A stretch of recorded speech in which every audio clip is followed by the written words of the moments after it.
compartir esta noche con ustedes.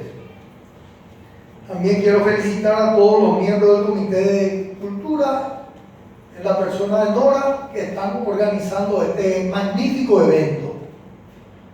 Este es el segundo evento que estamos organizando.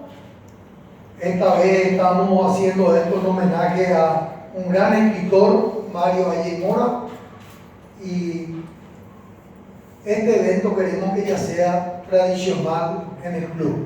No solamente nos dedicamos al deporte, sino también estamos fortaleciendo nuestras actividades en lo cultural. La poesía, el arte, la música, y cada vez tenemos más adeptos y participantes.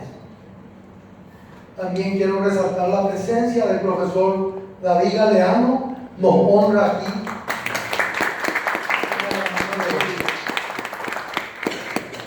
Entonces, vamos a seguir el protocolo para inaugurar este evento que hoy estamos iniciando.